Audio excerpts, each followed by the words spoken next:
బ్రహ్మాది దేవతలు అరుస్తున్నారు బయట. నిలబడుతుంటే పార్వతీ సహితుడై లోపలున్నాడు స్వామి. విన్నాడు, అయ్యో ఏదో ఆపదొచ్చినట్లుంది పార్వతి అని గబగబగబగబా బయటకు వచ్చేసాడు స్వామి. వాళ్ళు వచ్చేశారు. ఏమొచ్చిందిరా మీ అందరికీ, ఏమైంది అన్నాడు స్వామి. అంటే వీళ్ళకి మాత్రం ఇంకా లౌకిక బుద్ధి పోలేదు. ఎంత తెలివితేటలుగా మాట్లాడతారో చూడండి. స్వామి పాలసముద్రం చిలికాం, ఎప్పుడు బతికుండిపోదామని, అందులోంచి హాలాహలం వచ్చింది, మీరు బుచ్చేసుకోండి అంటే కోపడతాడేమోనని. మరి ఆయన అంటే మాటలేంటి, మొత్తం విశ్వానికి తండ్రి. అందుకని ఆయన దగ్గరికి వెళ్లి భూతేశ భూతాత్మ భూతభావన రూప దేవ మహాదేవ దేవవంద్య ఈ లోకములకెల్ల ఈశ్వరుండవు నీవు, బంధమోక్షములకు ప్రభుడవీవు, శక్తియుతుడవీవు, శబ్ద యోనివీవు, జగదంతరత్నవీవు, ప్రాణమరయ అఖిలమునకును సమస్త బ్రహ్మాండములను ఈశ్వర స్వరూపంగా చెప్పేసి, ఈశ్వర ఈ విశ్వమంతా నిండి నిబిడీకృతమైనటువంటి వాడివి నువ్వే. మేము చెయ్యకూడనటువంటి పని ఒకటి చేశాం. ఒంటికి తీట ఉంది కదా అని ఎవరిని ముందు ప్రార్థన చేసి మొదలు పెట్టాలో ఆ జగత పితరవు వందే పార్వతి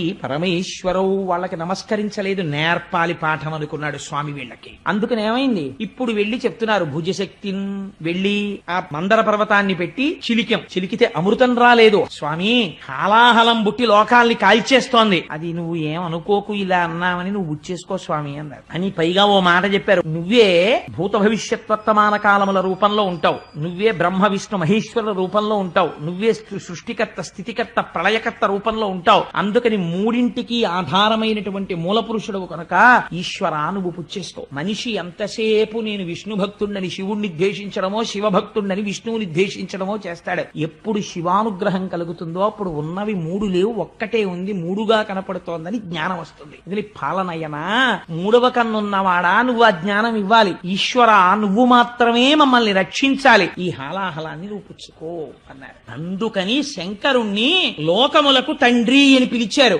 ఎవరికీ అక్కర్లేని హాలాహలాన్ని శంకరుడు పుచ్చుకుంటే మరి ఆయనకి రాదండి ప్రమాదం. ఇప్పుడు ఆయనకి ప్రమాదం వస్తే బాధపడే వాళ్ళు ప్రపంచం మొత్తం మీద ఎవరు కనపడుతున్నారు చెప్పండి నాకు? ఒక్క పార్వతీదేవే కనపడుతోంది. మిగిలిన వాళ్ళందరూ అయ్యా మీరు బుచ్చేసుకోండి, మీరు బుచ్చేసుకోండి, మీరు బుచ్చేసుకోండి అనేవాళ్లే. ఆయన ఎవరికి చెప్పాడో తెలుసా అండి? వీళ్ళందరూ వచ్చి ఆయన అడిగితే పార్వతీదేవి దగ్గరికి వెడితే అమ్మవారు చిరునవ్వులు చిందిస్తూ తాంబూలం వేసుకుని కూర్చుంటుంది. ఉంటే శంకరుడు ఆవిడ వంక చూసి అన్నాడు, చూసావా నీళ్లలోంచి వేడి పుట్టింది పార్వతి. పిల్లలందరూ ఏడుస్తున్నారు పాపం. ప్రభు అన్నవాడు ఏం చెయ్యాలి? బిడ్డలకి కష్టం వస్తే ఆదుకోవాలి. తండ్రిని నేనుండి ప్రయోజనం ఏమిటి? పిల్లలకు ఆపదొచ్చినప్పుడు రక్షించకపోతే. అందుకని వాళ్ళని రక్షించాలనుకుంటున్నాను పార్వతి. అంటే ఏమిటి దాని ఉద్దేశ్యం? హాలాహలం బుచ్చేసుకుంటానని. అలా అంటే ఆవిడ ఏమైనా